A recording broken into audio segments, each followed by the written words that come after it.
Good morning and welcome to our sunrise safari from a slightly earlier Djuma. It is a beautiful morning though today. It's bright and clear, and I reckon we're going to have such an exquisite sunrise a little bit later, which is going to be wonderful.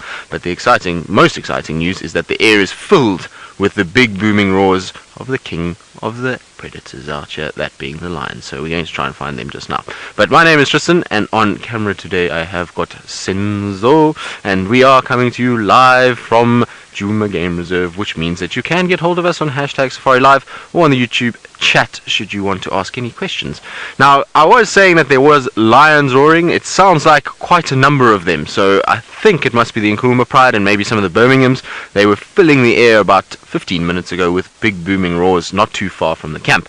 Obviously, there's still guests in the camp. We're a little bit earlier today. I forgot to tell you all yesterday. Sorry, my bad. I got a bit excited with Hosanna hunting, and I completely forgot to tell you all that we're a little bit earlier. But we are out early, and that means that the guests are still in camp, so I have to take a long way around to kind of get to where those lions are calling from. But we think we're not too far from there now. It sounds like it's somewhere around Mvubu Road, maybe around the old hyena den, so somewhere there, and hopefully we'll get lucky. It's also maybe a reason just to keep an eye on the dam cam, and maybe those lions will appear that side.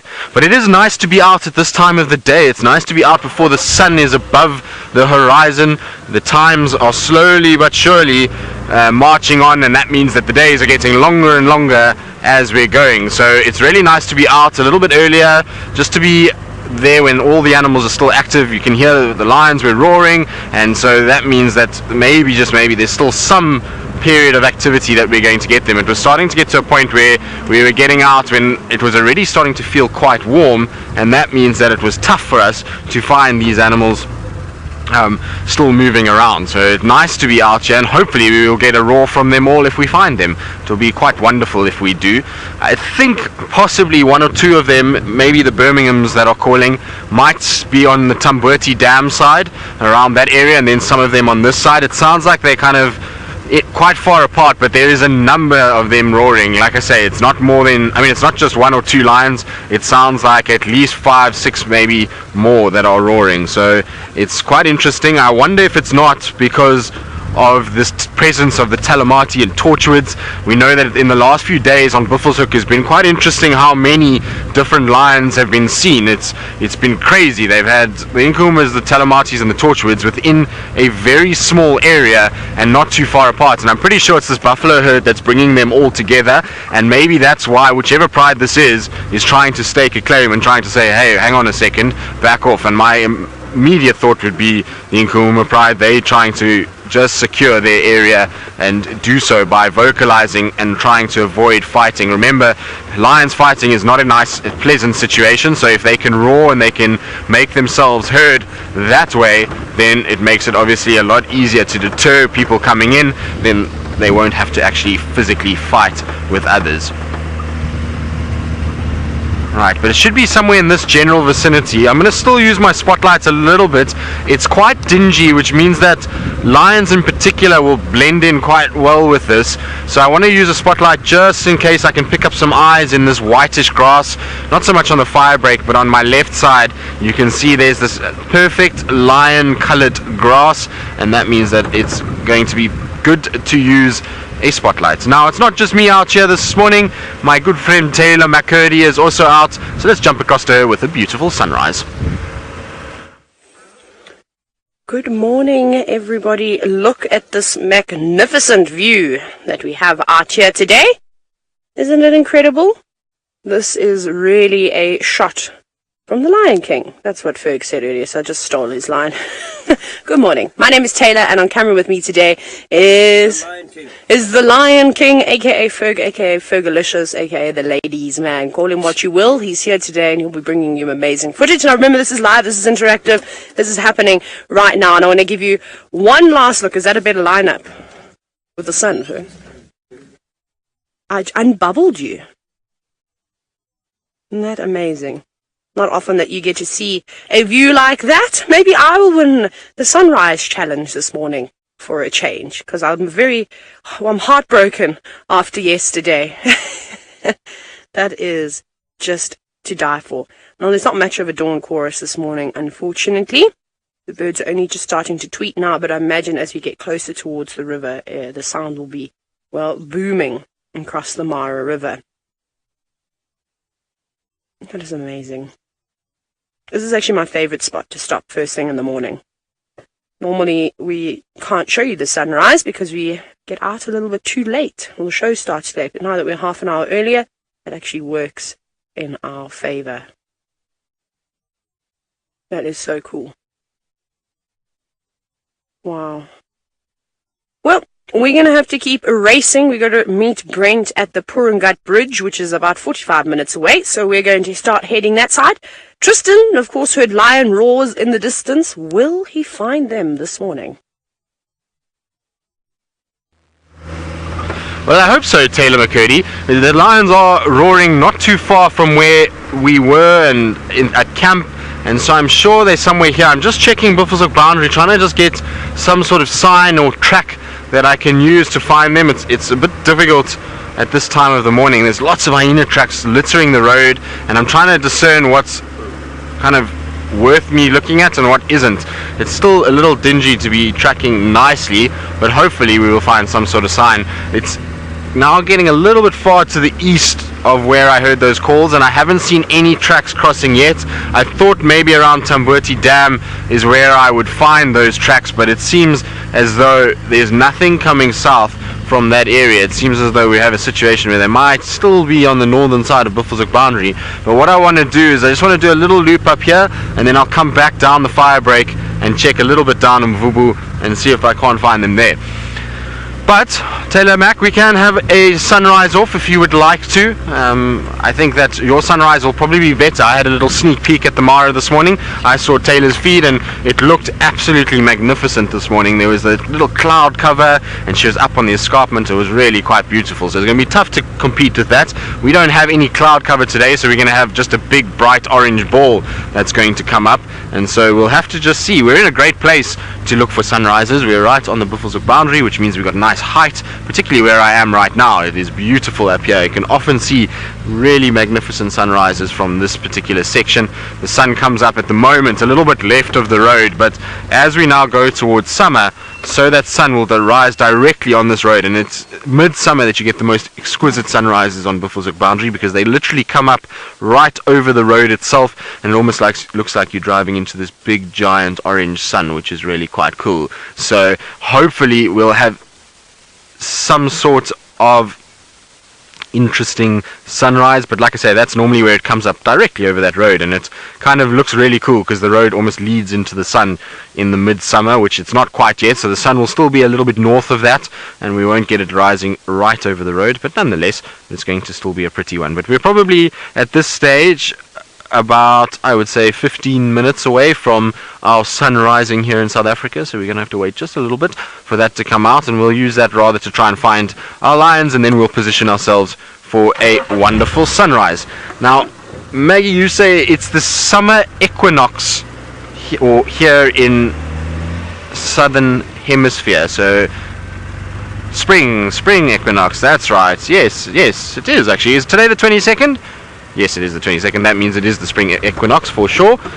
And so that's really cool. And it feels springy. It feels like it's a little chilly. And there's a bit of a nip in the air for sure. But it does feel pretty good. And here are our Nkuhuma Pride tracks by the looks of things. Yep. There are tracks for lions all over the place here. Even little tiny cubs by the looks of it as well. So if you have a look on my right hand side here, look there, you can see there's a massive disturbance in the soil here. This is all the Pride's tracks that are moving around in that area, and like I say, there even looks to be little tiny tracks in there, so I think the small cubs must be with them as well. Right, that means I don't think they're far. Let's go to where they've been keeping these little cubs the last few days and probably the last week, and we'll probably find them. This is pretty much the eastern side of where we heard them calling, so I think from here they've headed south. It certainly looks like it, that they went in this direction, but quite a few tracks that were going over and in towards the fire break. So I'm just going to turn around and head onto the fire break itself so that I can try and follow these tracks to the best of my ability, and hopefully we will find the said Nkuhuma Pride. I think it's the Nkuhuma Pride.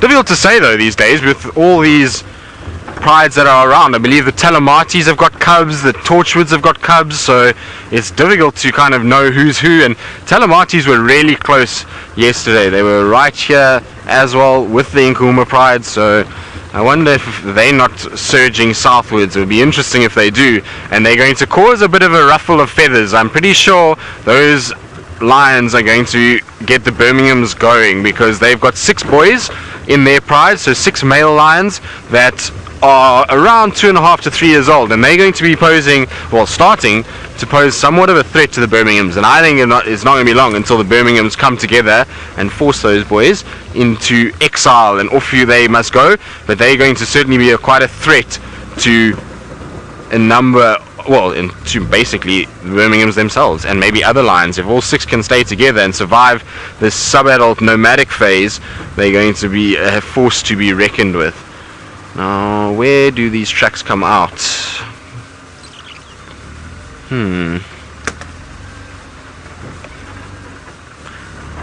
Now, I can't see any signs of the tracks coming out here just yet. They must come this way because they're headed straight south, although they are over there. But Brent is also out and about, and he has joined the Sunrise Challenge. Oh, look at that absolutely gorgeous golden Mara, a very good morning. My name is Brent Smith. I have a dangerous Dave the Dish on camera, although you can't see how dishy he is because he's completely piled up in warm clothes. It got really cold last night. We did manage to sort of have a little bit of a rest up here on the crest. We've just had some lions roaring to the east, or southeast of us. We've had some lions roaring to the northwest of us. So now we've got to decide which way to go. Now, also there was a female cheetah in this area earlier, or yesterday, so I'm hoping she might still be around. It's a good area for leopard, so lots of very exciting prospects for the morning. Remember, hashtag Safari Live if you've got any questions for us. We're actually sitting up on the crest where the hyenas had their clan war yesterday morning. We didn't even get a hyena visitor while we were sitting here. The only visitor we got while we were having a little rest this morning was a hippo who came munching right up to the car, and it's quite a strange sound when you're sort of half asleep and dozing. You get the sound of a hippo going as they munch on the grass, actually using their lips to break off the grass and feed on it. So it is a gorgeous morning. There's some cloud cover coming in, but no strong wind this morning, which is always a good thing. But we're excited to see what's out there. So let's get going.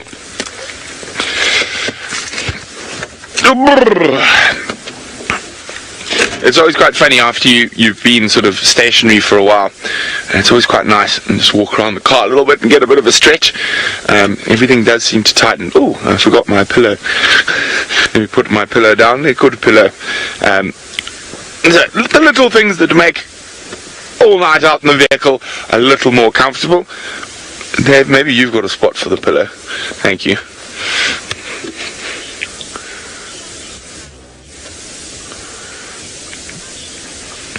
Hi, Ashton. Ashton's wondering what helps us decide what we're going to explore for the day.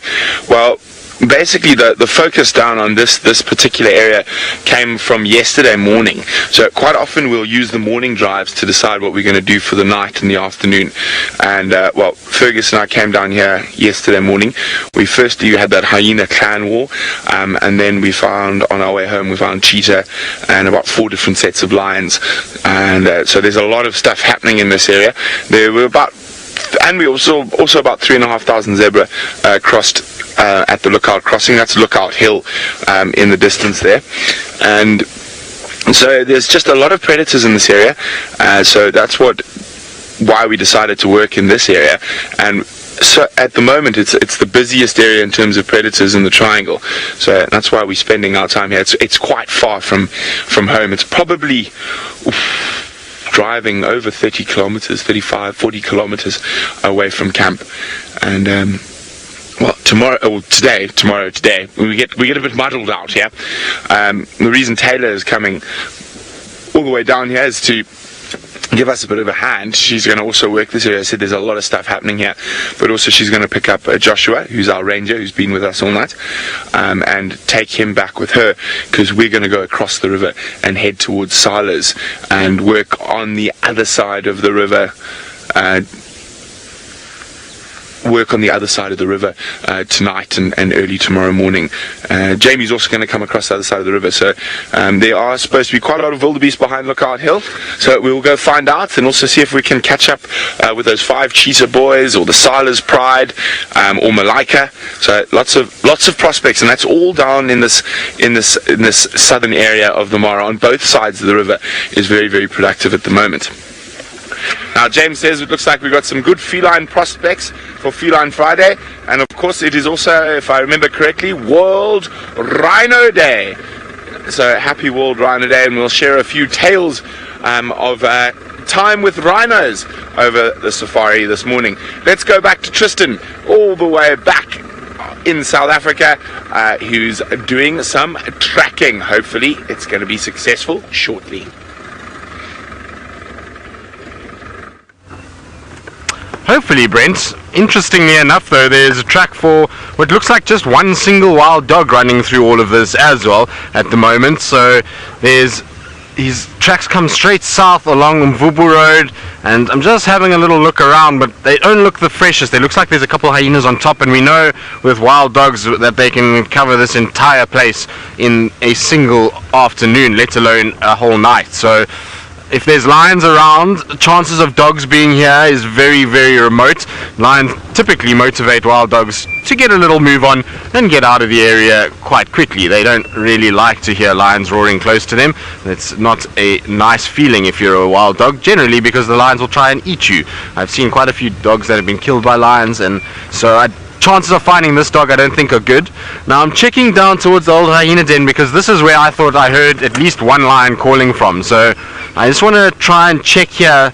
I can't find where their tracks have gone from the fire break, so it's still, like I said, a little on the dark side. So I want to check here. If there's nothing here, then I'm going to head back north to where the den is and just go in on that side and have a little look. If there's nothing there, then I'm a bit of a loss as to where they're calling from. I might then just turn off and listen for a little bit while we enjoy the sunrise, because it'll be perfect timing then to watch our sun coming up over the horizon. But no, I don't see any sign of anything. Do you, Senzo? No. Okay, let's go back and check the other den, or the den where they've been keeping the little ones. If there's nothing there, then, well, we'll watch the sunrise and enjoy that, and hope that this pride roars and we can actually hear them again and pick up their sound. I thought maybe they would just be somewhere here.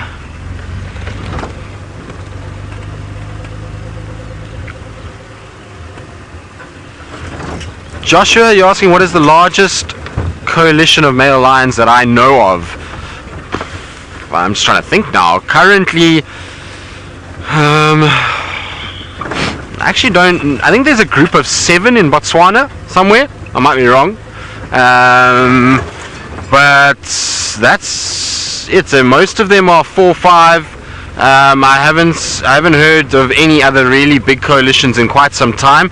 Obviously there was the Skybed coalition, which was 12 male lions at one point, but they all split before they became dominant males. As they went into that dominant phase, they started to basically expand and move around, and they broke up and spread apart. So 12 male lions is just too many to try and feed, and also there'll be too much competition for food and various other things. So that's the largest I've ever heard of that started out together. But the most that I know of that is currently up and coming is the Mangane males, which is 9 of them. So there's 9 sub-adult males in the Mangane Pride that are now about 1.5 years old. So they're starting to come up into that area, and obviously they've still got a little bit of a way to go until we know that they're safe. But it's about that sort of age range that they are at least over the worst part. So they're going to be quite something to deal with if 9 of them stay together.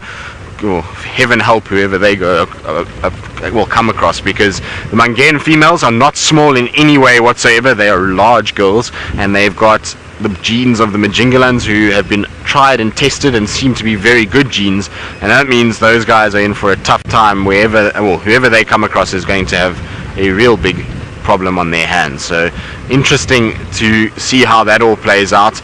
I would be super interested to watch that process and to see exactly what goes on when it comes to... Oh, there's a woolly-necked stork that just flew over. I haven't seen one of those in a while. It's going quickly. There goes our woolly-necked stork. Well done, Senzo. That's pretty sharp work that you've done there. That was very fast. So there goes our woolly-necked stork. Maybe off to the dam to go and fish around in what's left of Gari Dam, in the puddle that Gari Dam is now. But nice to see. We haven't seen a woolly-necked stork in a while. Well done, Senzo. That was pretty sharp. This is quite quick on that one. Quick on the draw this morning. You obviously had a good night's sleep, Senzo. He's just smiling behind the camera. Megan woke you up. Why did Megan wake you up? You don't know. Megan, why did you wake up, Senzo? It's just silence now. He's lying. It's okay, Megs. Don't worry. I'll find out the real truth at some point. Senzo says he's just teasing you, Megs. He didn't actually wake him up at all. Lions, lions, lions. Where have you gone? I honestly thought we would find them here, somewhere on one of the roads. Maybe they're just not on a road at the moment, and that's why we haven't heard them yet. Let's go down.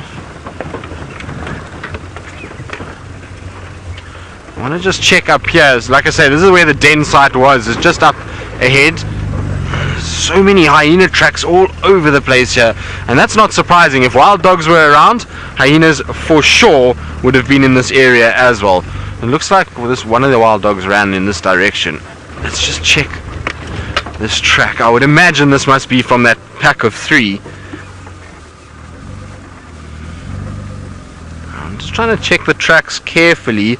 Super difficult on this particular section because the area is quite hard, but there is actually one track that we can see that's quite nice and clear that I'll show you. It is quite an easy track to see because it's got a very squared off back lobe.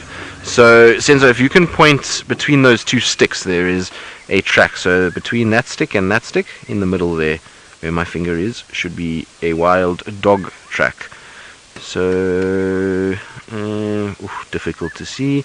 Maybe just go from that stick, come down a little bit to the right, down to the right.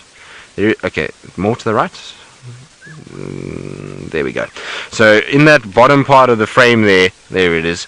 You can see that there is a track with toes that are very compressed together, and then a back squared off track that you see there. So that squaring off, and where it looks as though the back of the pad is completely flat, is very typical of the wild dogs, and then the toes very close together is a typical sign, and little claw marks as well in front. So that is the tracks for a wild dog, which is interesting because it seems to be going up and down. And I know yesterday they had 2 packs fighting and going after one another, and this could be a splinter off one of those, because often when they fight it's so chaotic and there's so much that happens that these packs chase one another and they split and they spread, and they end up then one dog gets lost, or 2 to 3 dogs kind of go into different areas. And that's why, unfortunately, they spend time trying to then find each other, and they end up being on their own. Now, Nikki, you were wondering why they would be on their own, and that's exactly why. And when there's been a little bit of a disturbance amongst each other, then you find dogs chase dogs, they all get a bit confused, and they end up running far from another dog if they're being chased, and then they kind of have to find their clan again. So I wouldn't be surprised if even today we hear some sort of who calling. Now you might be wondering, what is a who call? That is the sound the dog makes when it's trying to look for one another, and it basically goes like a who. Now if I can find the recording of it, I have a recording of a who call, and I will try and find it for you quickly so that you can hear. It's a very eerie sound that is made by the wild dogs. It sounds very funny, but it is a cool sound. I'll try and find it now. There we go. It's going to be a little bit tough to find because it's at the beginning of a conversation I had with a researcher the other day, and so I've now got to try and find where it is. Here it is. I've also got to find the right one. There we go. So that is a who call. That is what the wild dog does when trying to find one another. So I wouldn't be surprised we even pick up this sound at some point somewhere during the day. If there's one dog running around like this, they will make that sound in order to try and find the others.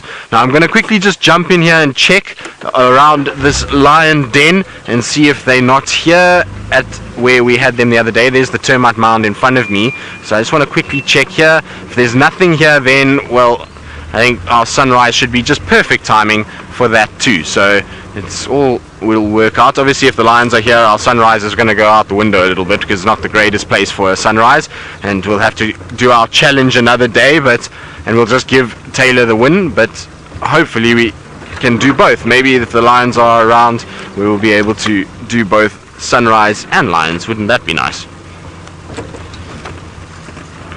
They are here somewhere. They got to be on Djuma. That sound was close, and it sounded as though they were roaring from different parts of Djuma. So there are some that I thought might be north of the boundary, but there was definitely two that were close. So I'm hoping that they're just somewhere between Gallagher and where we are, and we'll find them at some point. The problem is it's starting to get quite light now, which generally would mean that these guys are going to go quiet. They're not going to start calling much anymore because, well, at the end of the day, it's now getting light, and that means no more roaring. But no sign that I can see. Oh, I'm just going to attack myself with a tree. No, nothing here at the den. I know these little cubs were seen yesterday with the pride. They were with the adults apparently on Buffels Hook, and they weren't far from our boundary. They were just north of this area. So she might have moved them and given them a new place, and that's why they're not here. And now we've got to just figure out where exactly that is. No sign of these lions here. So we're going to have to rethink this and try and get back onto the tracks and try and work out where they've gone. But while I search around here and try and line up my sunrise, let's go back to Brent Leo Smith, who's also on the search for lions, and hopefully will have a less frustrating experience. This is the area where I think that some of that lion audio was coming from. Now the problem with this little area is that it could very easily be on the lion audio could very easily come from the other side of the Mara River. So that line of trees you're seeing there is actually the riverbank. So we're just having a quick glass with the binoculars.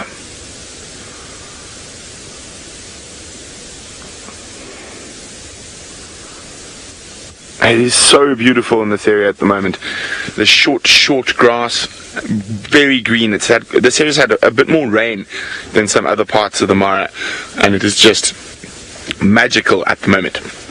Now, Sir Jake is wondering, what is my favorite rhino experience? Woof! That's a difficult one. I've had a lot. Trying to think of one now. Oh, I've had so many. I think one of my favorites is actually with two very good friends of mine, and it was Sarah's first time really doing any stuff on foot in the bush, and we were walking on the reserve where my parents live, and I saw 6 rhino walking towards us. So I got everyone to sit down, and I think they probably came within about 1.5 meters of us. We were just sitting under a bush, and these 6 rhino just walked down the path next to us, and I remember Sarah's face, the eyes like this. But no, I've had so many wonderful rhino experiences. For me, most of the really great rhino experiences I've had have always been on foot.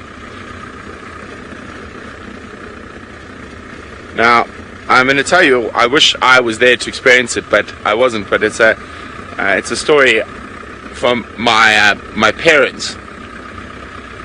So my mom was a professional tennis player. She's South African, but she was living in the US, and she had a massive knee injury, and actually told her she wasn't going to walk again. Yet she came back to win the mixed doubles at the US Open and Wimbledon after that knee operation. And while she was still on a very big brace, my dad took her camping in a reserve in South Africa called Mkuzi, which is quite famous for its black rhino. And on this one particular trip, they had a couple of really funny experiences with with black rhino. So there was a particularly grumpy black rhino bull that used to live around the campsite, which was quite close to the entrance gate. And end of the month, all the game rangers' wives got all dollied up and were walking from their houses down to the main gate to go into town. And some of the Zulu ladies can be quite hefty and wear these big billowing skirts. And they were sort of getting ready to go on game drive at about 5 o'clock in the morning. And all the Zulu ladies walked past.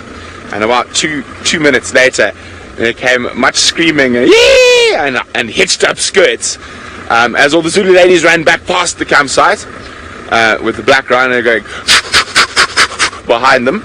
That same black rhino, in the middle of the day, caught them, my parents and their friends, very unawares, and actually charged through the middle of their campsite.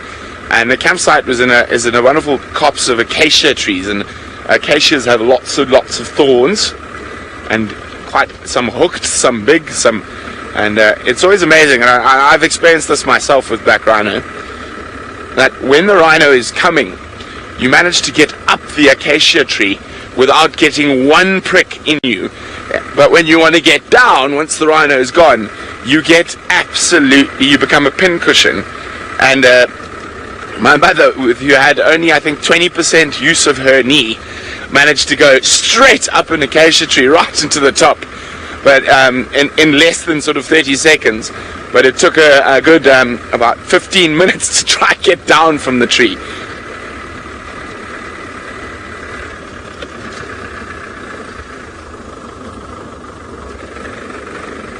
Oh, it's some Ellies. Gillian says, naughty black rhino. I always like to think, and I know it's not true, but it's always a nice thought to think that black rhinos sort of have a mischievous streak that causes them to create absolute pandemonium to humans on foot. And quite often a lot of people, well, my experience with black rhino is that often they're not actually charging you. When they get disturbed, they just choose a direction. They might charge away from you, they might charge to the side of you, or they might charge directly at you.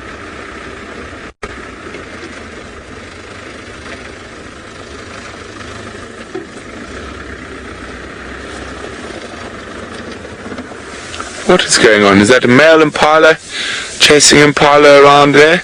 Or is there a predator around? No, it looks to be impala's just full of the joy of the morning. No, oh, I love it when they play like this. They're going right out there. Look at that. Look at that. Isn't that gorgeous? Stretching the legs, pronking.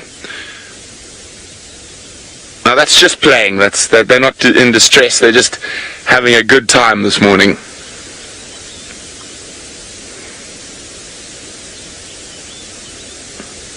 Oh, wonderful. Be careful, guys.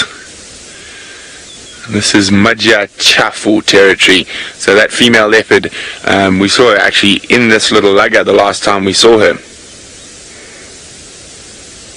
Look at them go!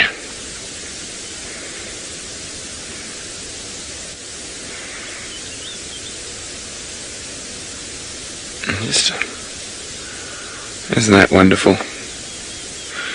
Okay, well, we're going to keep looking for the cats that were making noise all around us last night.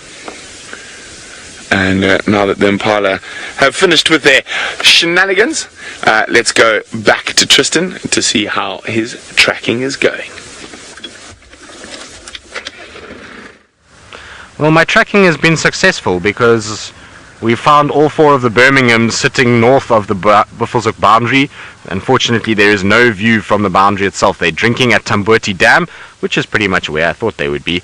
Well, somewhere in that general vicinity. So all four are together just north of the dam. There's a few vultures around, so I don't know if maybe, just maybe, these boys have got a kill somewhere here. Apparently, they came from the north, but we could hear them calling, and then we radioed the guys, and they went and had a little look, and they found them right here. It's literally not even 100 meters from where we are, but we can't see them because they're down in the dam itself. So hopefully they'll come up towards the dam wall and come south towards us. But here comes one of the vultures, going to cross through our sunrise. There we go.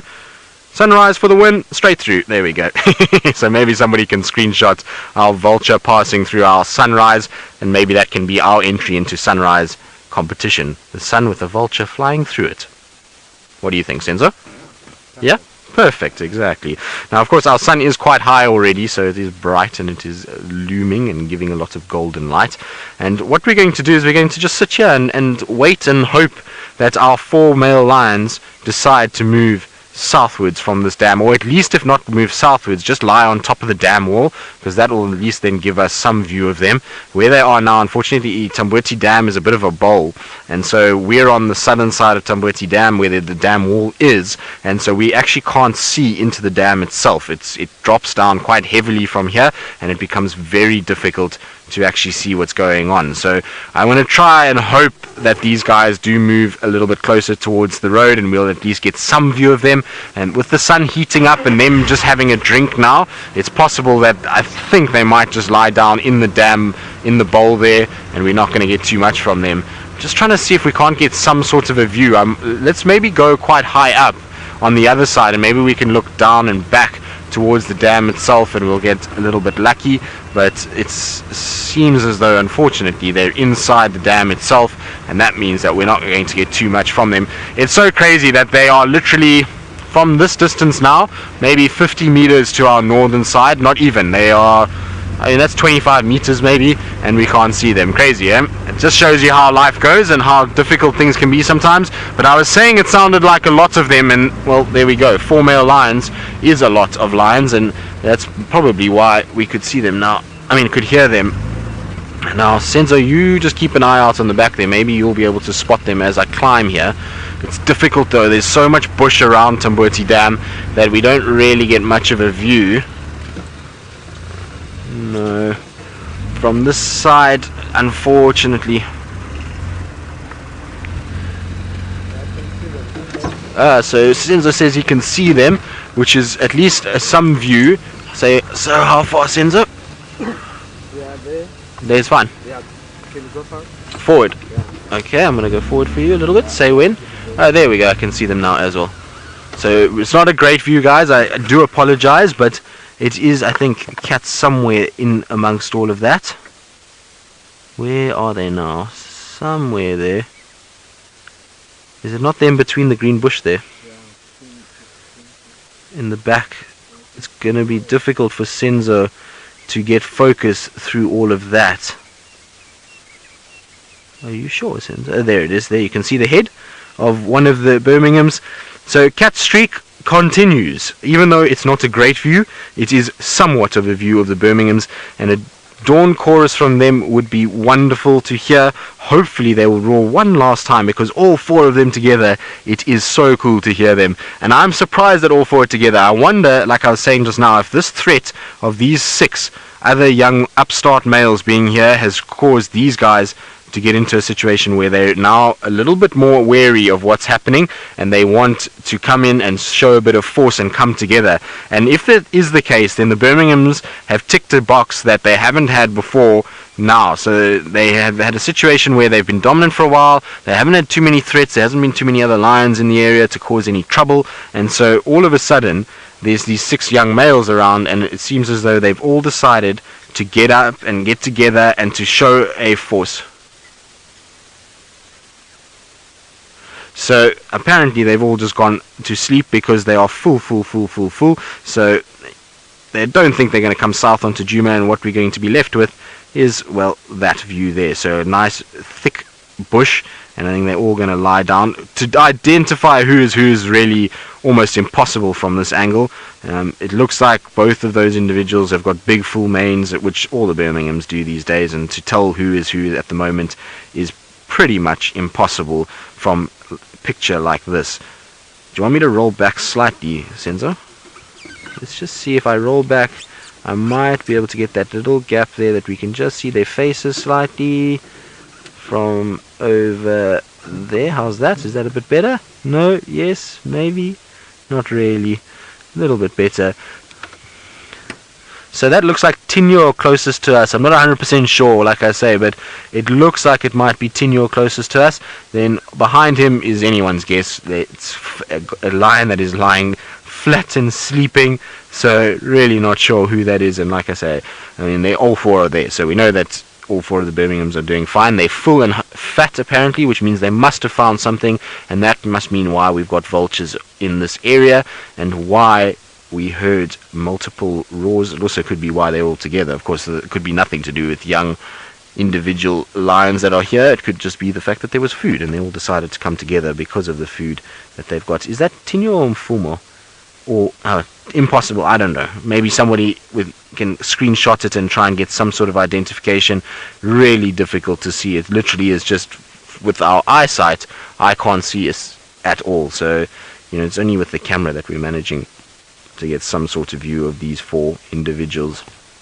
At least it was worth the risk to come up higher on the bank and to try and look. I don't know if that is Tinyo. Might be. It almost looks like his left lip is kind of tucked in there. Might be wrong altogether though. Difficult.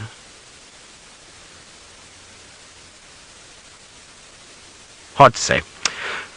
Interesting either way though. It's an amazing thing to have all four together. I wonder why, like I say, that they are together. I mean, yesterday they were so spread out. There was one male that was left going into Buffelshoek, into Manuleti.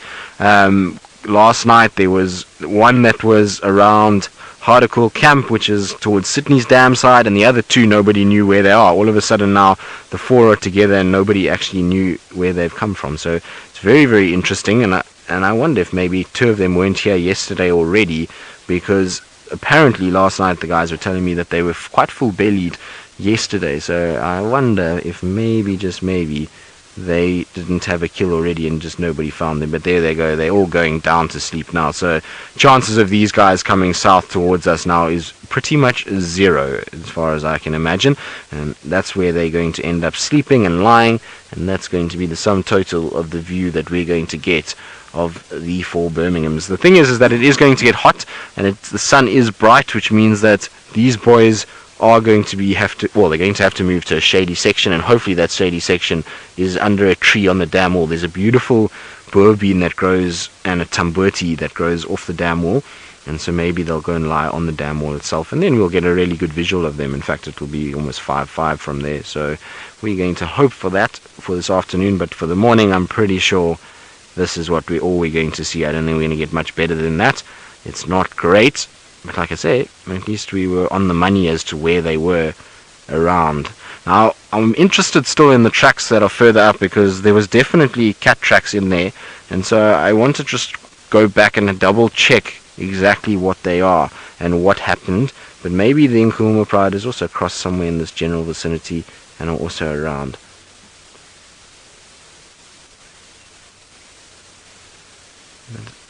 Unfortunately, it's very difficult for Senzo as well, because there's so many obstructions between us and him that's making his focus really battle. And if we come out, just look how difficult it is to see those lines. So that's why it's not easy. I mean, it's a long way away, and lots of branches and vegetation in the front, and so for his focus it's pretty impossible to see, and that's the view that we've got. So just goes to show how difficult it is to see them, and why Senzo pulled off a good spot there as we got up the hill. But there we go. That's the Birmingham Boys, guys. I think we're going to carry on though. We're not going to stay here, because unfortunately the view of them really isn't great, to be perfectly honest. Chitty Chatty Meg, you're asking, is there another coalition trying to take over, that all four Birminghams are back together? No, there's no one trying to take over, but there is a presence of 6 young males that are between 2 and 3 years old, and it's that time now where they're going to start posing somewhat of a threat, and they're going to start kind of making themselves known, and maybe that's prompted it. Also could be these buffalo herds moving back into the area. We know the Birminghams love a good buffalo, and so maybe with the buffalo moving back into the area, they are thinking that they can try and get food and maximize their chances, and the four together will be able to be a much greater threat to buffalo than just one on their own. So could be that. There could be females that have come into estrus that has attracted all of them together. Remember, there's a number of prides that were seen yet last night on Buffalo's. There are 3 different prides that were seen yesterday, so there might be females in all 3 of those prides that are causing them to come into this area. They've then heard one another and they've come together, or one of them killed something and they all heard it and they came rushing in for their section of the food. So there's a number of different things that could have happened. It's just interesting behavior either way, that they are all of a sudden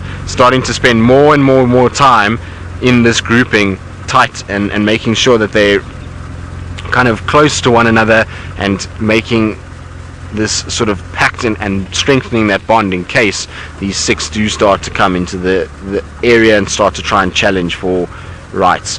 But these wild dogs have run everywhere. Their tracks are up and down all over the show here. So I'm interested to know where they've gone. Have you spotted a bird? Well done, Senzo. It looks like a tawny eagle, potentially up on top of the tree. Now, tawny eagle, hooded vulture, definitely means there's food somewhere. So I think those lions must have finished it, and that's why they're at Tamboti Dam. But there must have been some sort of prey item that they got. I believe they are all full-bellied, so there must be some sort of food there. But that is a tawny eagle. We can tell just by its general shape. They're quite a large eagle. They have that brown appearance some of the time. They're also a bird that has multiple color morphs and changes. The cream colored tawny eagle has got to be my favorite of the tawny eagles. It is a beautiful color that they have. It's like a light pale cream color, and then you'll find that it's got that kind of wedge shaped tail. Maybe not wedge is the right way to describe it. It's rounded at the end, I suppose, but it thins out a little bit, and then those yellow feet and yellow cere, with the cere going midway through the eye. And that's how you differentiate it from, I'm sorry, not midway through the eye, past the eye. And that's how you differentiate it from the steppe eagle. The steppe eagle will have a cere that goes only midway through. So it's quite difficult to see it, and it's tough to be able to kind of focus on it and be able to see it properly. Have I got that the right way around? Is it the steppe eagle goes past, or is it this tawny? I think it's the steppe eagle that is halfway. No, I'm wrong, sorry. So the steppe eagle goes past the eye and the tawny eagle goes midway through the eye, so that's that yellow part of the beak. Now I'm just trying to see on this particular individual if it does go just to the eye or if it extends past, because the steppe eagle should start coming back too. They're a little bit larger than what the tawny eagles are, and so you normally can kind of see the difference between them, and it would be a little early for them now. They normally arrive in around end of November, December, so I would be surprised if it was a steppe eagle, but it looks like that cere only goes towards the mid part of the eye, which would be, yes.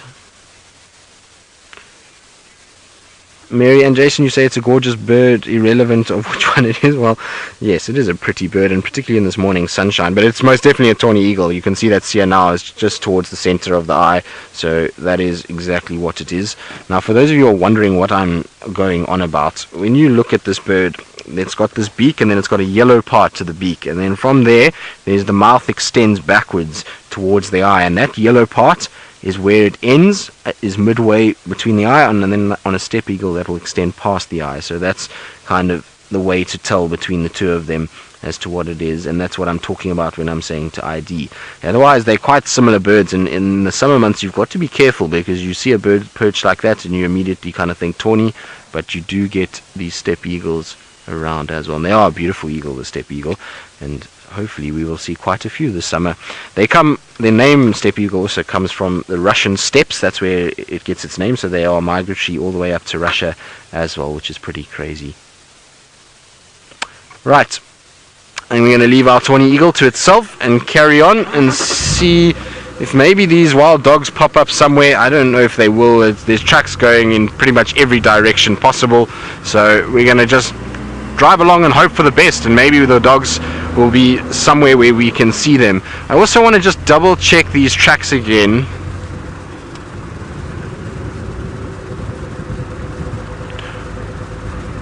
Oh man, the wild dogs are not heavily active at night, so they're not. So you see, this is where they were. This is all the dogs' tracks here on my side over this section. So if you have a look here, this little whole area is completely disturbed. So this is where the wild dogs were running up and down this section here. You can see where they're actually lying down.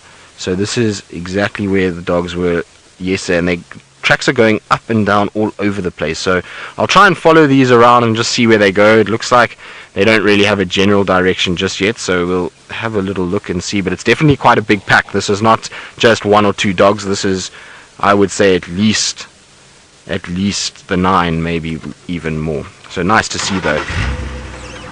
But dogs are not actually that nocturnal. They don't move around that much, except when there's full moon. If it's full moon, you'll find a situation where these dogs will move around extensively and they are all over the place. So you will find them at that time, and you will see a situation where they're going to move around a lot. Now I'm just pulling off because there's a car behind me that's driving right up my tail, and well, it's rather frustrating and irritating to have a car up your backside. So I'm going to try and follow these dog tracks, see where they go, try and get them, and while I do that, let's go back to Brent Smith and see if he's had any luck with his lines.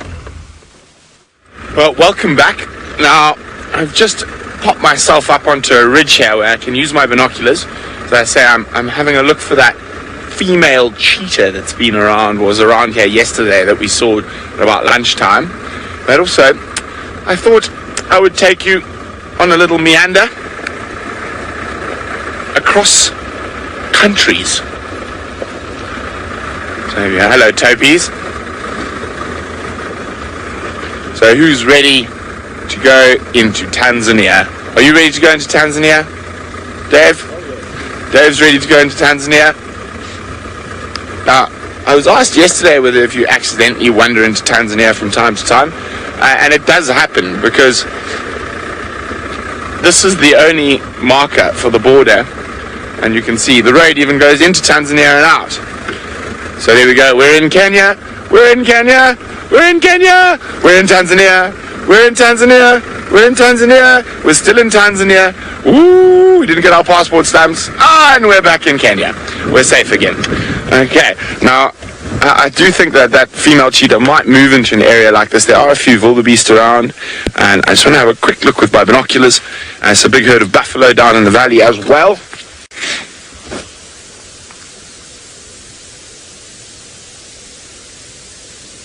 And some zebra.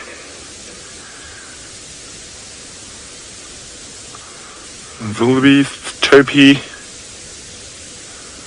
and male cheetah.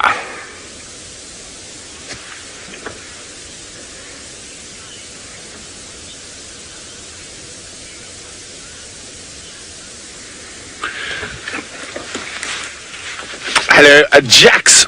Jax is wondering, how do we become so knowledgeable? How many years of experience do you have? Jax, professionally as a safari guide, I think I'm on 16 or 17 years, but I had a very lucky start up in safari lodges, so I've been learning since I was a very little boy.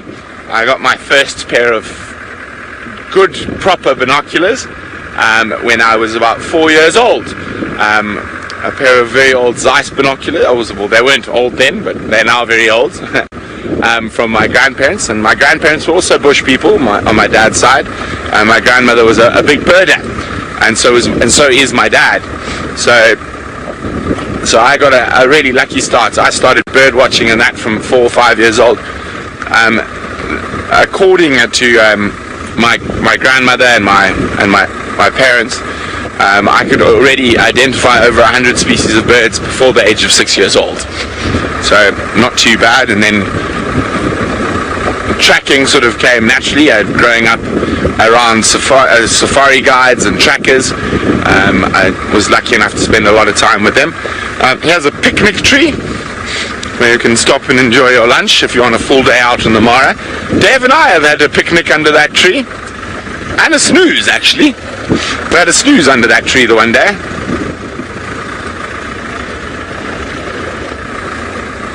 But yeah, it varies. I mean, but we've got such an incredible team of guides with experience in different areas, and and like with most things, and especially each of us has something that will interest the other, will interest us more than the other guides, so you tend to focus on that particular thing.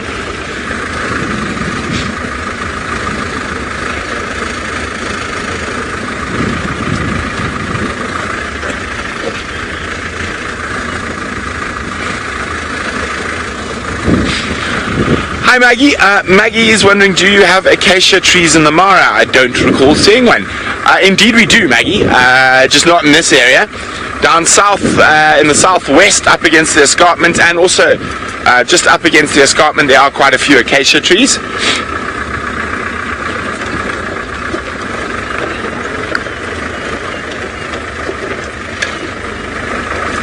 Okay, so I'm just having a quick scan. All the wildebeest and stuff seem to be quite relaxed. No sign of cheetah. So I'm going to head up towards the closest Inselberg, and then from the Inselberg I'm going to start meandering over these short grass plains, and hopefully we will spot the cheetah. I forgot to mention that about just after 4, while we're having our coffee this morning, there was also leopard sawing up towards this Inselberg, so good spot to start as we move our way back down towards the Mara River. So we're going very systematically today.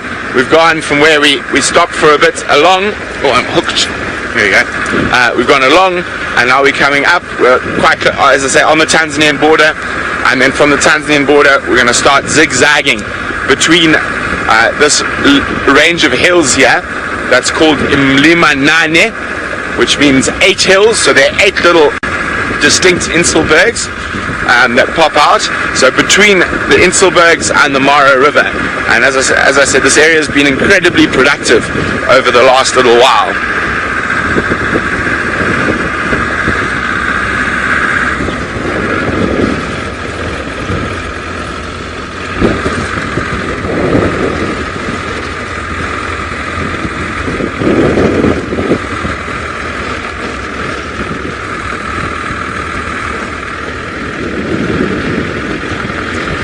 Quite a big cloud bank moving in at the moment. I have a feeling it's one of those mornings it's going to get colder as it goes on. Yeah, let's take this one.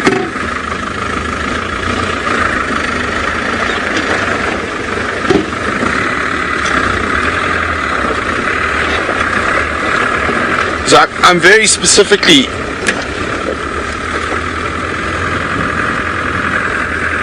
looking for this cheetah. So the plan is now, so I'm sort of riding the ridges, so to speak, and then when we get up to the ridges we stop to take out the binoculars and have a good look down both sides. And sorry, Els, I missed that. Can you go again?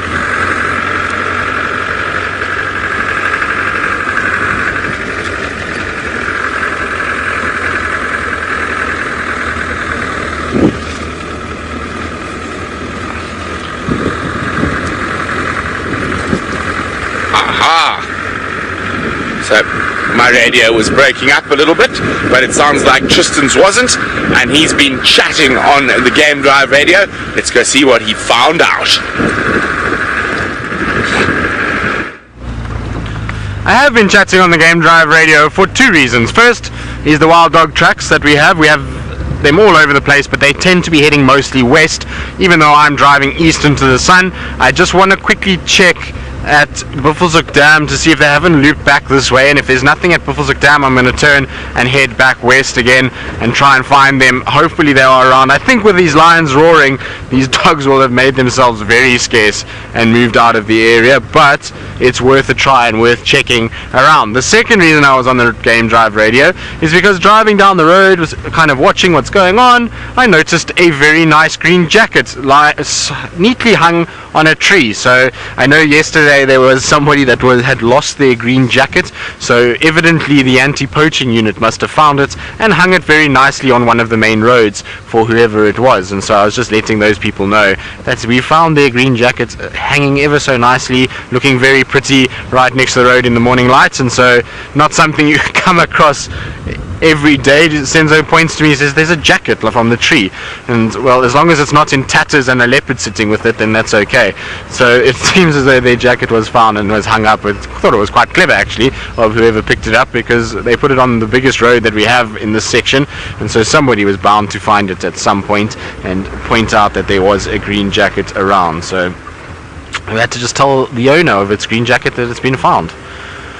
Now we're just slowly coming up towards Buffelshoek Dam. There doesn't seem to be any tracks of these wild dogs around here, but you never know. Always worth just having a little look and checking. Dogs are so unpredictable in their movements that it's worth doubling back on them and just checking that they maybe didn't chase something towards dams. They often will hunt using water holes. So basically what they do is they chase things like impalas and duiker and those kind of things towards water. They then seek refuge in the water, and then they can just kind of circle around and wait for that animal to fatigue and then grab it like that. So that's why we came towards Buffelshoek Dam, just to check for any signs of them hunting in the early morning light, but I fear they are not here. No, most definitely not, because we're now at Buffelshoek Dam and there's very little sign of anything but a big hippo. So there is a hippo that is sitting in the dam itself. And that's about all that is happening around Buffelshoek Dam this morning. It's quite peaceful here, actually. I like Buffelshoek Dam in the morning. The sun rises over the dam itself, and I one day want to try and get to this dam as the sun is going up, because I think it will be just a spectacular sunrise that will happen here. And so it's nice just to come and sit and relax and just take in the sights and sounds in the early morning. It's not ideal for a cameraman because the sun reflects right into their eyes off this water, but there you go, you can see it just kind of coming up over there with the dead tree reflecting, and a few of the whirligig beetles that are also in the water. Now a lot of you might be wondering, what is a whirligig beetle? Well, a whirligig beetle is those little shimmering things that you are seeing moving in the water. So not the fish that are coming up, but every now and then you'll see a little sort of silver shimmer, and those are whirligig beetles. They sit on the surface of the water and move around, and their wings actually reflect the light like that, and so when you get the light shining, then you'll often get whirligigs picking up the light and kind of shimmering back at us, which is quite cool. But the hippo itself is just to the right of our beautiful sunrise and a silhouetted tree. He's sitting tight over there, head is just exposed out of the water and a bit of his back, so you can see that even though Buffelshoek Dam has a lot of water at the moment, it's still quite shallow. The fact that his back is sticking up out of the water tends to suggest that it's not as deep as everybody thinks, and that, well, without rain, these kind of things can dry very fast. It's amazing how quickly water recedes when there's no rain around, and so hopefully we'll have a situation where the rain will come before even Buffelshoek Dam goes dry, but I think that will be okay. I don't think we'll see a situation where Buffelshoek Dam will dry this year. Now you can see an oxpecker that has found a safe haven on the hippo's head to have a little drink of water. It's the best place if you're an oxpecker to drink from, because there's going to be no bird of prey that's going to come flying down and sink its claws into a hippo's head without getting a reaction. So perfect place for the oxpecker to sit. It also can groom the hippo, get a bit of breakfast, and gets some water when it wants to, without having to worry about things like crocodiles and catfish and any other predators that live inside water. So it's a win-win for the hippo and the oxpecker, except when the hippo goes underwater. That then causes a bit of drama. Yeah, not so much for the hippo. Nancy, no, we don't pump water into Buffelshoek Dam. This is all just natural catchment of water when it rains, so there is no pumping going on in this area at all. It's amazing how much more water it's held than Gari Dam. You would have thought that Gari Dam maybe would have held a lot more this year, but it seems as though Buffelshoek Dam got a lot more water in it due to two reasons. So Gari Dam has a feeder of basically one small drainage line that feeds into it. The Mulawati effectively goes into Gari Dam, and that's it. Whereas here, if you have a look on the far right side, you've got a inflow basically, or a drainage line that feeds in, and on the left side. So there's two different drainage sections that are going into this area and joining, and that means that Buffelshoek Dam is getting a lot more water fed into it than something like Gowrie Dam. Even though the rainfall would be the same, it's getting two different catchment areas coming into the same place, whereas Gowrie Dam is just one little catchment that falls.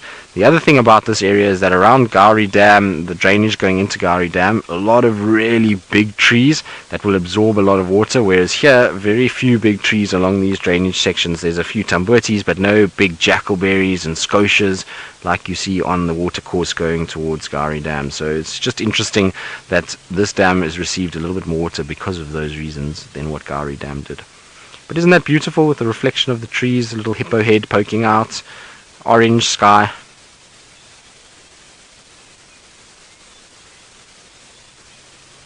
Octoberly, if the dam's dry, the hippos take a walk. So they basically start moving and they'll try and head towards areas that do have water. So they'll go up to the river sections, maybe north to Olifants or south to the Sabi River, and they'll try and get some sort of water there. So they do move quite a bit. Last year, a number of hippos unfortunately died because of the drought, and we ended up with a situation where unfortunately, I think it was estimated was 2,000 or 3,000 hippos died because of that drought. So it was really a high number, and it was all just because they had to move and they got dehydrated. They obviously require water to keep their skin hydrated. They dehydrated very fast, and then they had a situation that they then died from it. So also poor grazing led to poor condition, and that just exasperated the whole process, and they ended up with a lot of dead hippos. So they will move to an extent, but obviously there's also territorialness within hippos, so they can't just go anywhere. If they go to another water hole and there's a male there, they're going to have to fight for it to be able to get access to it. So it's tough life for hippos, and they really do not have it easy at all. Right, I think we're going to carry on and leave our little hippo to himself. Sorry, our wettest months are basically February, Jan, Feb, March. Those are generally our wettest ones. We do sometimes have quite wet Octobers. In our flood years, October, November will be wet months. In the last few years they haven't been at all, so it's been mostly February, Jan, Feb, March that have been wet for us. But you'll find that generally we get two kind of rain seasons here, which is the October, November, and then also in January, February. So that's the two kind of wetter months, or 4 wetter months that we have out here in the Sabi Sands.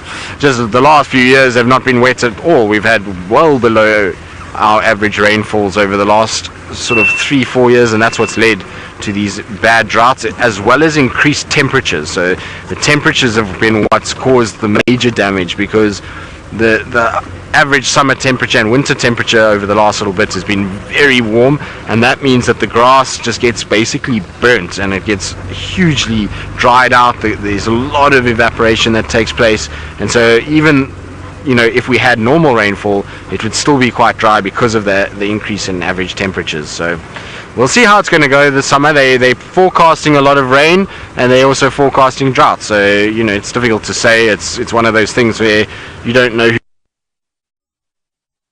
day.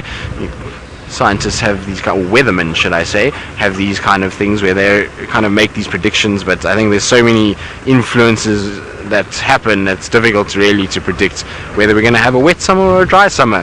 What they normally say though is a cold winter normally means a dryish summer, and a warm winter normally means a wet summer, and we've had a very warm winter. So hopefully it will mean that we get lots of rain and everything starts to rejuvenate a little bit. We start to get better grazing, and that will hopefully suck in some buffalo herds for the next winter that will at least keep us busy with the lions. So that's the kind of hope for what's going on, but we'll see. Time will tell. I have a funny feeling that we might be struggling with rain again this year. I don't know if we're going to get them, but we'll see. Who knows for sure? I certainly don't, and I don't profess to be a weatherman, and I wouldn't want to be a weatherman, although a weatherman must be a nice job because you can be wrong and nobody shouts at you, so you don't have to get it right all the time, and you won't be shouted at by anybody. As kind of, you make some assumptions and you say it's going to rain, it doesn't rain, and everyone's like, well, it didn't rain, and carries on with their day. So I think it would be quite nice to be a weatherman actually, although in saying that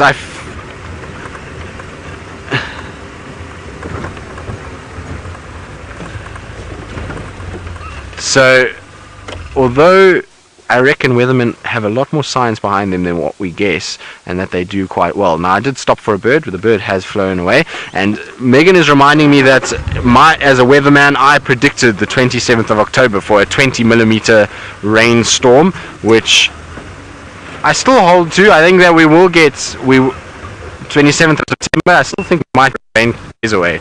Now, if we get a hot period, maybe, just maybe, I might be right, and we get it. When are you again, Senzo? 10th of October. Ooh, Senzo, you might be quite right. I'm cutting it quite fine in saying the 27th of September, but I feel like if we get another hot stint, we might just get a bit of a rain like we did recently. We just didn't get much rain, but maybe we'll get a downpour. Might have called it a bit early, but I was being optimistic, so we'll see how it goes. Maybe we're all going to be completely wrong and we won't get rain until November, which would be a bit of a disaster, and I don't think anyone can then be declared the winner. If the date falls outside of the month that we've all called, then, well, I think that's that. We can't really say anyone won, because then we write out. Was there any other predictions? Did anyone go with November, Megan? I remember we did a few days, but I can't remember if anyone did November.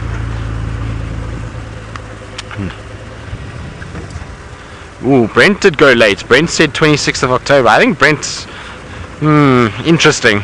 It's gonna be interesting either way. Who knows?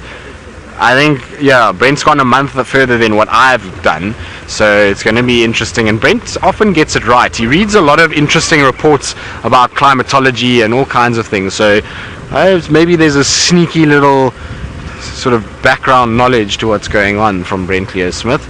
Either way, like I say, it's going to be interesting. If we get rain only on the 27th of October or 26th of October, like Brent says, we're going to be in dire straits here. It's not going to be very good at all. I pretty much can guarantee that some of the dams will be dry by then. Maybe not twin dams, but I think Treehouse and certainly Gari Dam will be completely dry by that stage, and it's not great news for us. We need the dams to be full. We need there to be water, because otherwise our sightings of the varying animals are going to get less frequent as those dams start to dry up.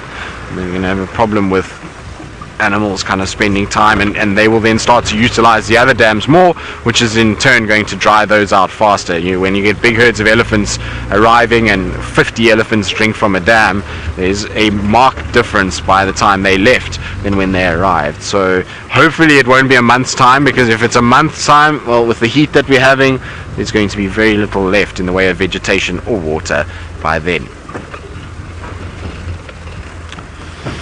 So I'm just slowly kind of going down Nyala Road at the moment. I'm listening out for the guys. There's guys that are driving around Sydney's Dam area and along the boundary, and they kind of on those wild dog tracks. So I'm just listening to where they go. It seemed like they're flirting in and out with Buffelshoek, so it's going to be a difficult one. I don't know if they're going to find them. Like I said, those tracks to me don't look very fresh. They look as though they're from last night, early last night, and so chances are that they're probably quite far away by now. Right, now I'm slowly going to meander my way southwards down Nyala Road South, but weatherman Brent has got his binoculars out, and well, that means there are any number of things, and hopefully he'll have spotted something good. You can see we're riding the ridges and looking down these beautiful valleys, trying to see where the kitty cats are. At the moment we've just got lots of zebra, some wildebeest, Thompson's gazelle, lovely little herd of Ellies next to us here. I haven't checked the side of the valley yet, the elephant side. There we go, and there's more elephants in the distance. They do look somewhat bigger on these really short grass plains, don't they? Even the little ones.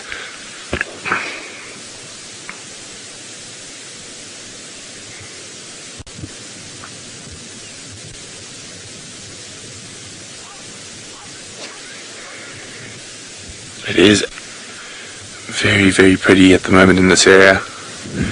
Hey, Ellies. Okay. So far, just zebra, topi, and elephants, odd warthog, and a few tommies, all that's about. James is wondering, are there any species that occur in Tanzania but not in the Mara or in the Serengeti? Yes, there are. One antelope that jumps to mind immediately, and that is the greater kudu.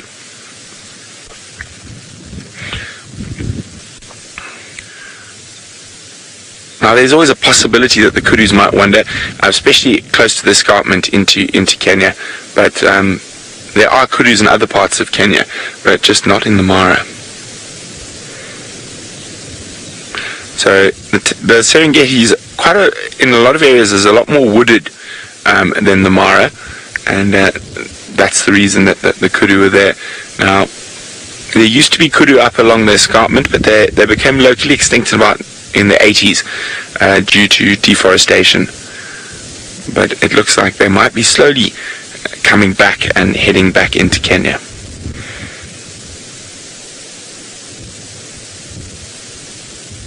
The lions have gone quiet. But it is a wonderful, wonderful, wonderful spot to be. Oh, hello, wildebeest on the other side of the river. Below lookout. Lucien says, such a great landscape. Indeed it is. Now, right in the distance, a little bit to the left there, those little ants, those little specks are some wildebeest. Who knows, maybe they'll cross the river to the side.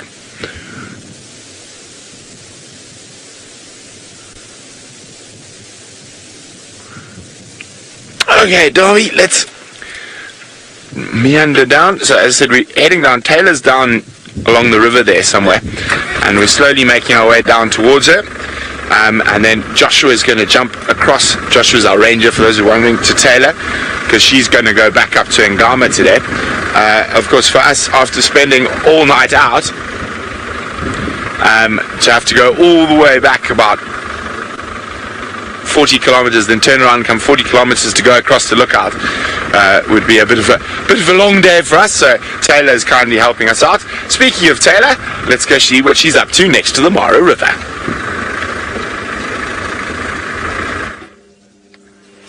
Well, we're just sitting here at the moment, but the zebra are over there. Oh, someone gave him a fright as I pointed.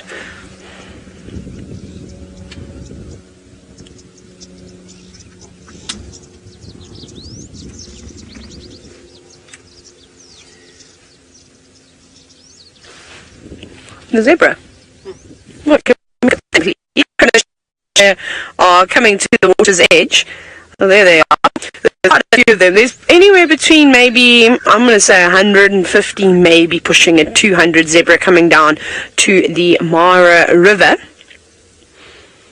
But for now, they don't seem like they're doing much. They've just got their heads down, they're grazing, but they're definitely moving here. But as you know with crossings is that sometimes they can happen within minutes, and sometimes they can take hours. They can come to the water's edge, they can move away, they can come back, they can disappear again.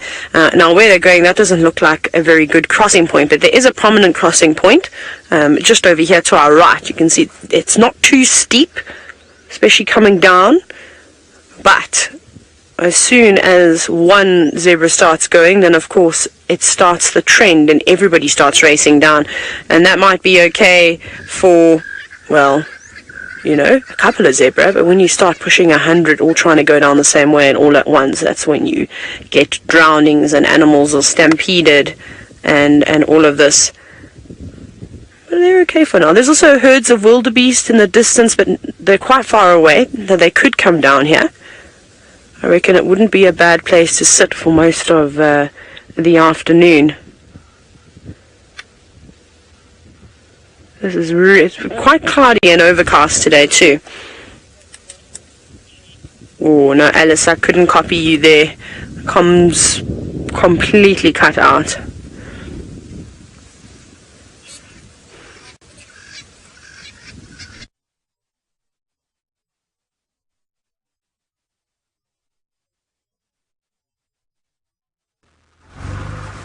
Now, unfortunately, there's a few gremlins creeping in with Tayla McCurdy on her river run, and so you're back with me. Now, I'm around Nyala Road. I went down towards Spaghetti Junction, and no surprises, you can imagine whose tracks I found straight away on Nyala Road South. the tracks of little Tumba moving around. So they've come back into the exact same section again, the nightmare section, where he seems to just vanish from me every single time I try to find him in this general section. He's a bit of a handful and I can't find him, so I'm hoping today will be different. I'm just going around now from where I last had the track just to see if he doesn't come out onto Twin Dams Road, because maybe he's headed across and onto this side. The last track is pretty much in line with where I am now, is heading straight towards this side, but nothing that I can find coming out anywhere in this area. You can see I'm driving very slowly just to double check. There's a few hyena tracks around, but other than that, no sign of little Tumba moving back this way. So he seems to just be camping out around Spaghetti Junction and moving around there all night, but as soon as we come into the area, he just vanishes. I don't know how he does it, but hopefully, like I say, he will be here and we will find him shortly. It's just a matter of double checking all the way towards Chelapan that he doesn't pop out. Wait, hang on, what was that track there? Looks like there might have been a track for him.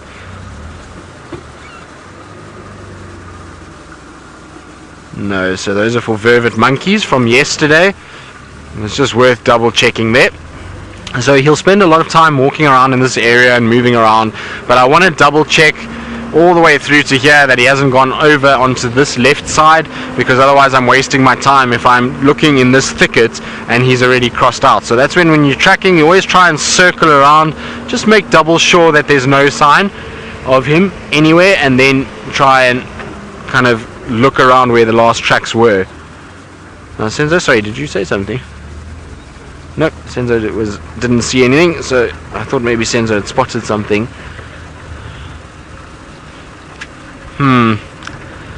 Nothing here. Right, so that means that our little boy must be somewhere in this general vicinity. Senzo, we're going to go on a little off-roading expedition to try and find him.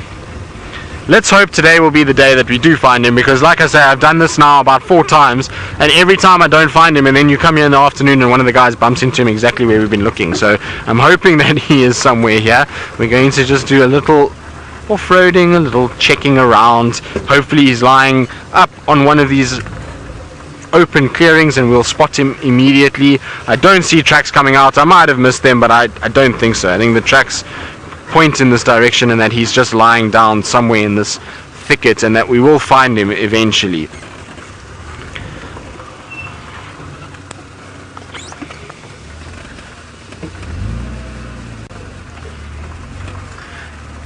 Danielle, you say you really like Tumba's name. Does it have a meaning? Yes, Danielle, it does have a meaning. It means boulder. So not as being a boulder character, I mean boulder as a stone. And the reason why he's got that name is because he was born on underneath the deck of a room at Chitwa that is known as the Boulder Suite. So the Boulder Suite, and then basically that's where he got his name, from where he was born. It's obviously a little bit different to the way we name a lot of others, but I thought it was quite cool, and I like the name Tumba. For some reason just suits him, and it's a pleasant name, so I do like Tumba, and I think it's an apt name for him, and at the end of the day it's where he was born, and so why not? It kind of works out, doesn't it? Okay, so his tracks come down and cross on the other side of this little drainage, so I just wanted to check this side in case he was moving around here last night and potentially came onto this side of the world. So just wanted to check here, but if there's nothing here, he must still be on the other side of this little drainage system or inside this little drainage system. So it's just worth going across. There should be a crossing point somewhere here. Come on, little Tumba, where are you? Of course, I assume it's his tracks because Hosanna was left yesterday going north from Treehouse Dam, and we just know that Tumba has been in this area so much recently, and his tracks tend to go up and down all over this section, so it's why I'm thinking it's him. I mean, I might be completely wrong and might not have this right at all, but it just makes sense that it is him and not Hosanna, and the fact that it's been the same place day in, day out.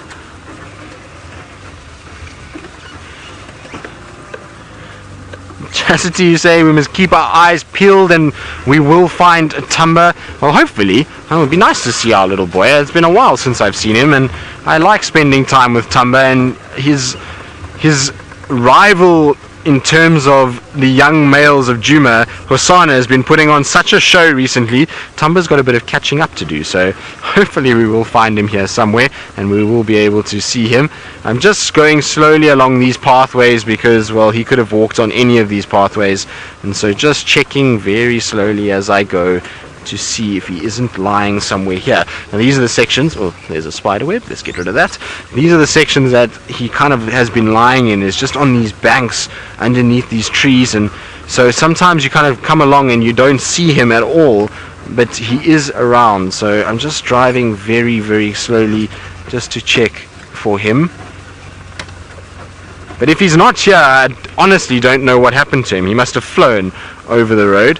And, well, we know leopards do have that ability. They've got wings, and it's a little known fact, but they get these wings and they're able to fly. Maybe they have a Red Bull before they decide we're coming out and we're going to track them, that they kind of all of a sudden just disappear.